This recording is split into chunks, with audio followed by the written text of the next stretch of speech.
Waruna, Wajrāsana, the undefilable Dhamma. Explanation on the thought moment and the thought process. We have another question to answer.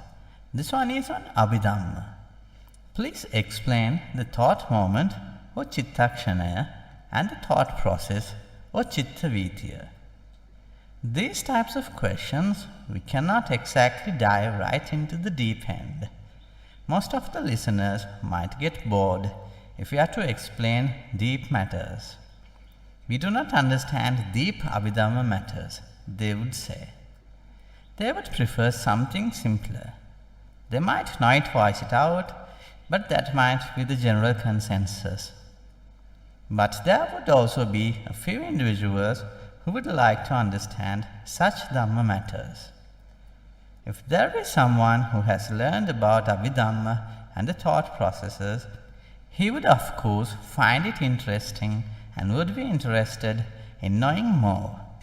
So this is a deep Dhamma matter. The thoughts or citta do not arise as separate thought moments. They arise in bundles of thought moments in the form of thought processes. At any given moment, there would only be one thought moment. The entire thought process does not occur at once, but once started, all thought moments related to the thought process under consideration would occur one after the other. It will not stop at the passage of one or two thought moments. When a sense object is captured from the five sense doors or panchadvara, such as the eye, ear, nose, tongue and body, there would be the occurrence of 17 thought moments, one after the other, making up a single thought process. It is governed by citta niyama, or laws on thoughts. This is a very deep matter. There is something called the bhavanga or the life continuum. The bhavanga and the bhavanga citta are two separate things.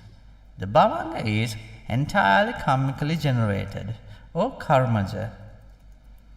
The five sense faculties of the eye, ear, nose, tongue, body, and the sixth sense faculty, the mind, is connected with the heart base, karmically. This setup is entirely karmically generated. The bhavanga is maintained by the karmic energy. Ever since the sentient being comes to be, from the moment of relinking right through to the decease of that particular being. Until the life of the sentient being comes to an end, at the time of the decease, the karmic energy maintains the bhavanga intact. What is fabricated while this karmic energy is operational? It fabricates the existence by forming part of the existence. This karmic energy is called the life continuum energy or bhavanga shaktiya. What is fabricated from the life continuum energy? It fabricates the derivative forms of matter or upadaya rupa, named the faculties of eye, ear, nose, tongue, body and mind. It fabricates sensory surfaces or prasada rupa, which are not visible to the eye.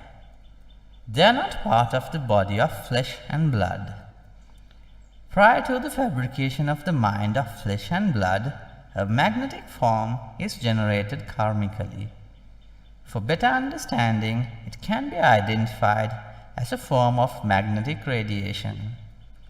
In other words, this karmically generated form is arranged to include the five sensory surfaces of the eye, ear, nose, tongue, body, and the heart base is arranged as the mind door or the manodvara.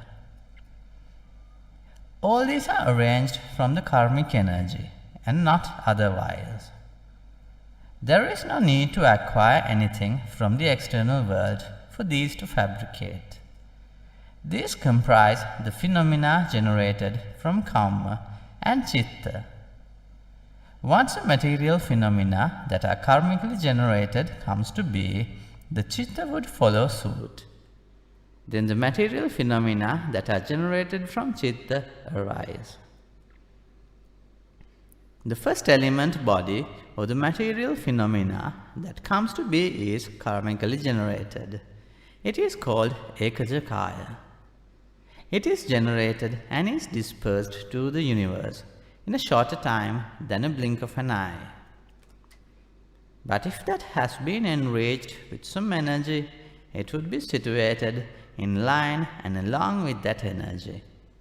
The karmic energy that have been incorporated into the kṣaṇaya carries the blueprint of a characteristic form or a gati-ruva. And the magnetic energy gathers around that blueprint or the characteristic form and gives rise to a delicate structure of magnetic radiation. This element body is subjected to rotation cycles and undergo changes in seasonal conditions. While these changes in the seasonal conditions are underway, the karmically generated atoms or the prime octets are clumped together within the outline of the karmically generated blueprint. When the bundles of matter or rupa kalapa that are generated karmically and form seasonal conditions are arranged as an element body, it is called the dvijakaaya. Kṣaṇaya becomes a dvijakaaya. By now, the heart base that would ground the mind is fabricated karmically. The heart base acts as the receptor for mental phenomena. The mind or citta has not arisen yet. With the contact of mental phenomena, in line with the phrase mananca paticca dhammeca uppajjati mano viññāna, the mind conscious arises.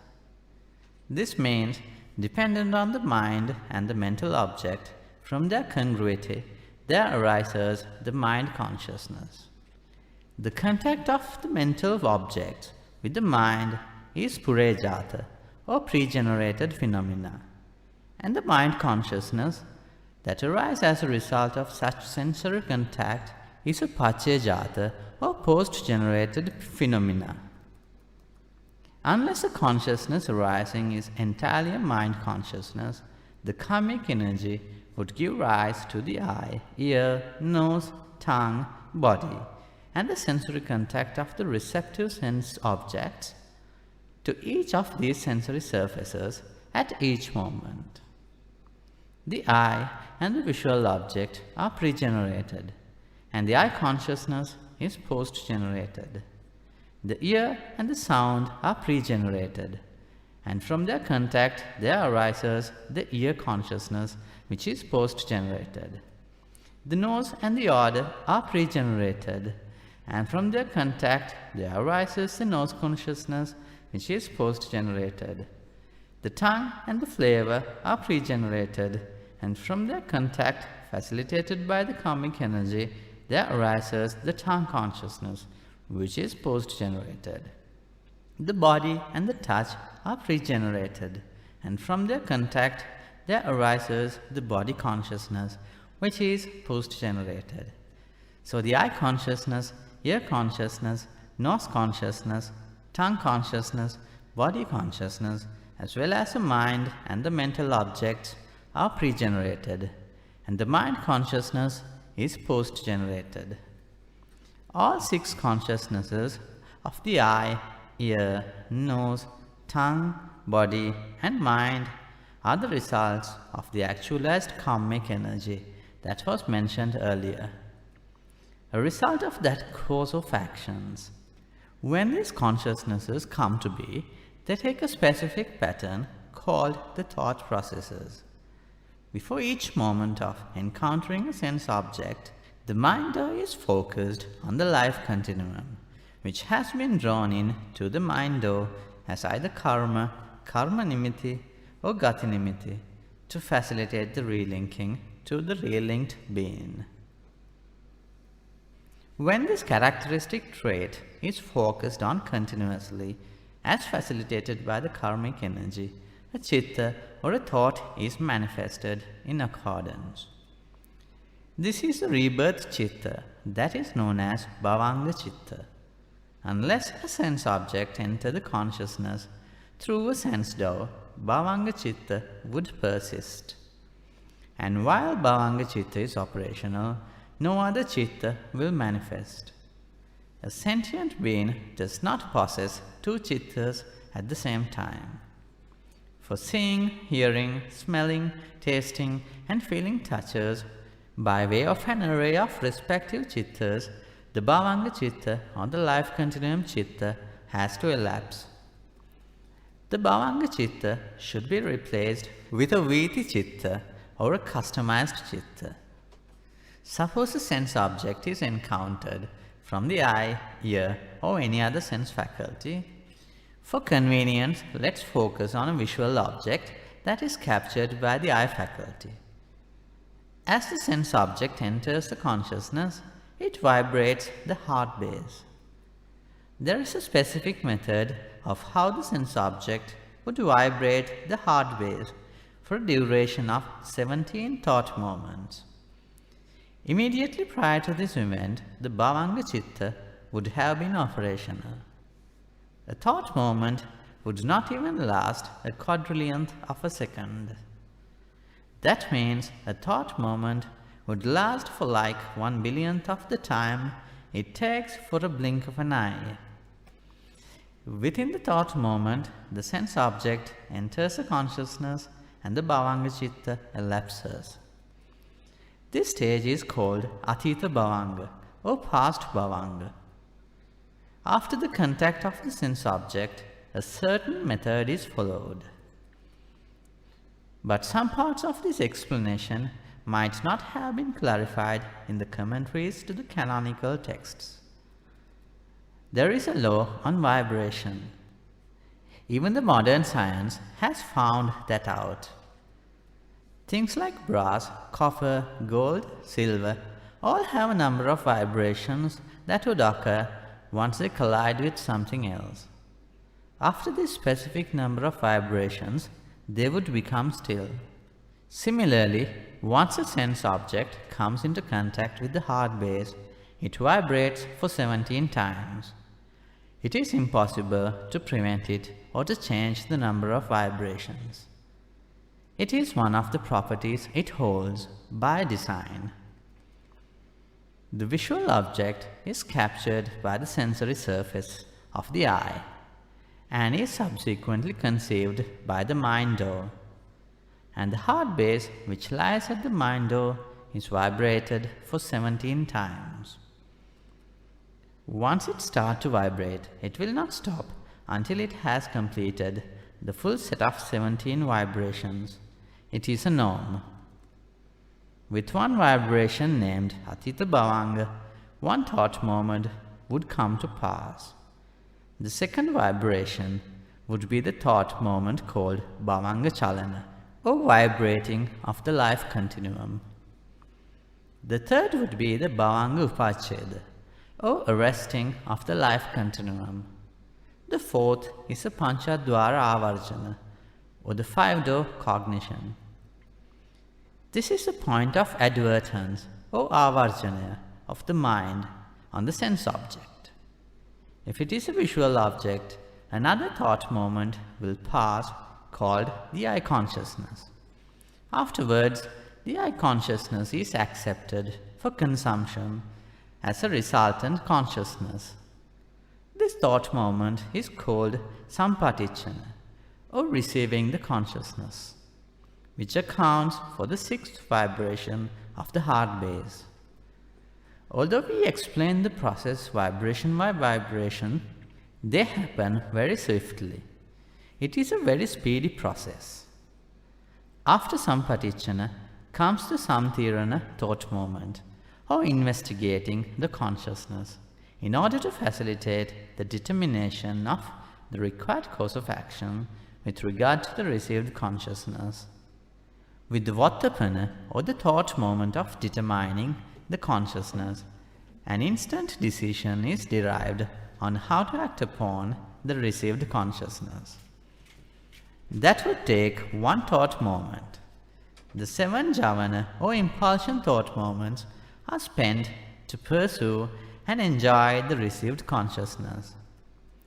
By now, 8 thought moments would have been passed, named Atita Bhavanga, Bhavanga Chalana, Bhavanga Upacheda, Panchadvara Avarjana, Chakku Viññāna, Sampatichana, Santirana, and Vottapana. Javana, Javana, Javana, Javana, Javana, Javana, Javana. By now, 15 thought moments have elapsed. 8 plus 7 is 15. With 2 more thought moments, the thought process would cease, reverting back to the bhavanga. Altogether, there are 17 thought moments. This is how a thought process would progress. Afterwards, there would be the occurrence of 3 more thought processes that are called Anubaddha Ādhāraka Citta Vīti, or affiliated supportive thought processes. Suppose the considered thought process is related to the eye consciousness. To consume the said visual object, there would be the occurrence of 3 further mind or thought processes or manodvara citta vīti. There too, there would be 17 thought moments. These are called Sapta Dasayukta Citta Vīti, or thought processes having the span of 17 thought moments. These are related to the 5-door thought process and the mind-door thought process that are affiliated to the 5 doors.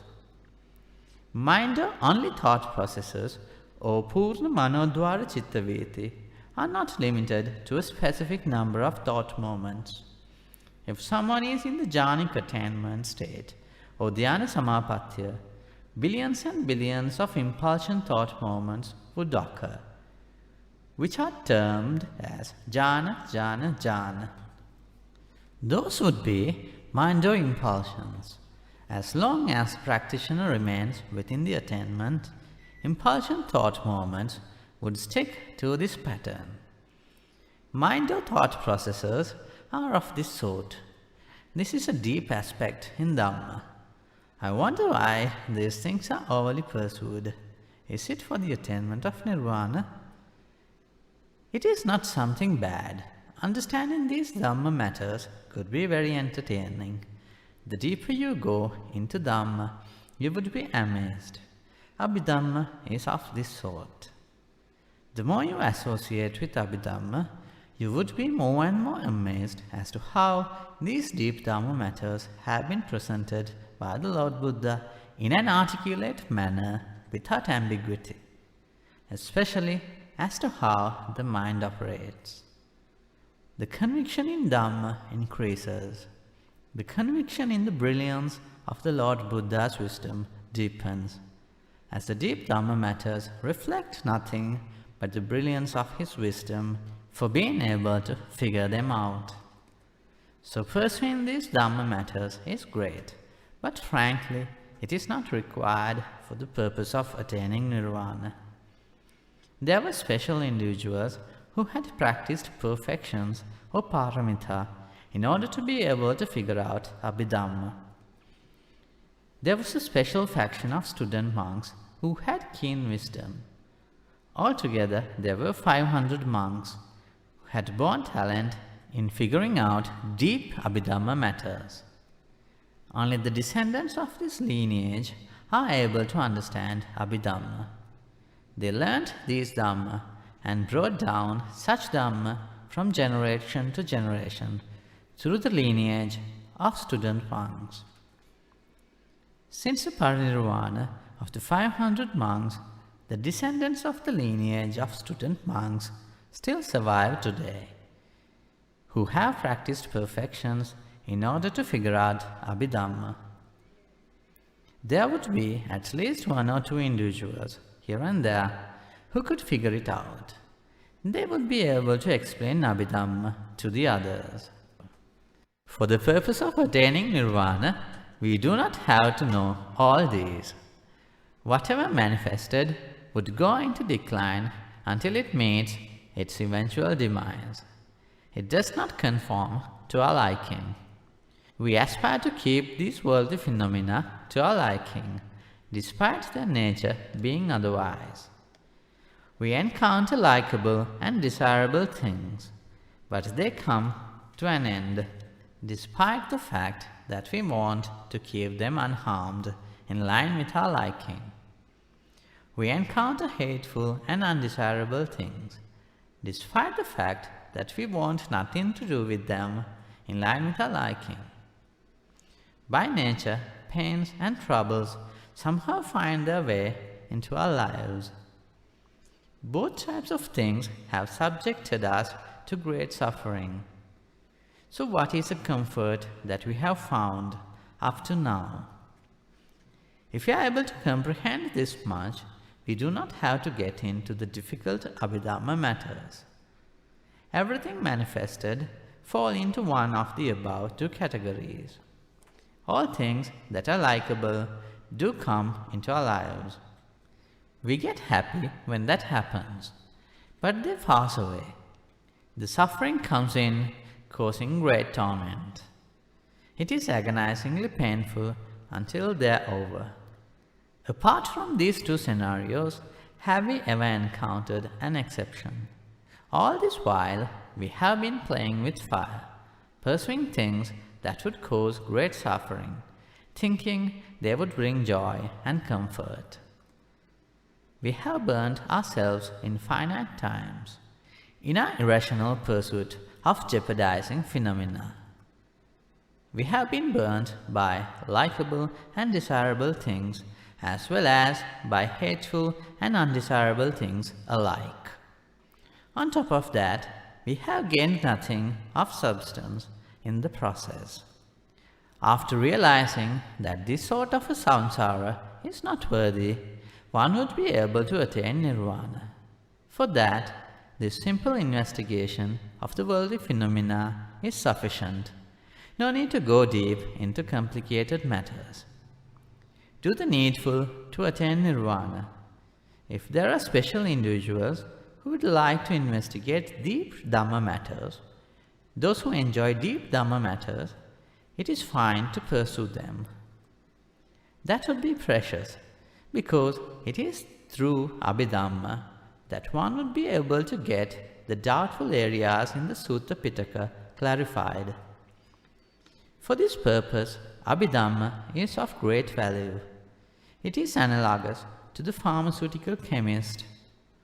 A general physician is only able to prescribe a named medicine. If the composition of the medicine is tampered with, he is unable to rectify it by himself. He would have to consult the pharmaceutical chemist or the medical scientist. The medical scientist would be able to chemically analyze the medicine and identify the type of medicine and its function. Only he is able to rectify the chemical composition of the medicine. Likewise, only an individual savvy in Abhidhamma is able to rectify the misunderstandings and misrepresentations in the discourses. The general physician is analogous to the one who is knowledgeable in the discourses only. Someone who would listen to the sermons and attain nirvana is analogous to the healed patient. The specialist is the one who would clarify the Dhamma matters using Abhidhamma, removing all confusions and misrepresentations. Similarly, within the Buddhist practice, there are specialists in Dhamma matters. But the most conversant out of all is the Lord Buddha.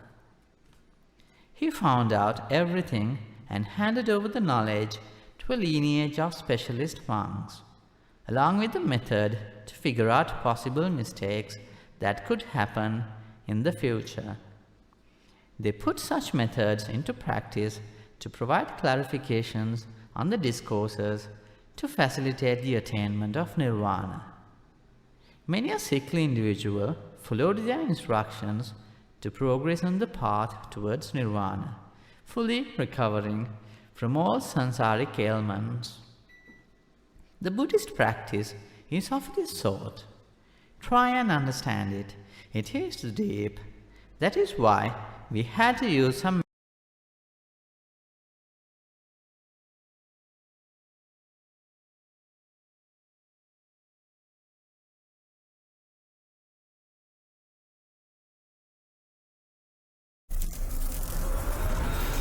වහරක තේර Varuna Wajrāsana. the undefilable Dhamma.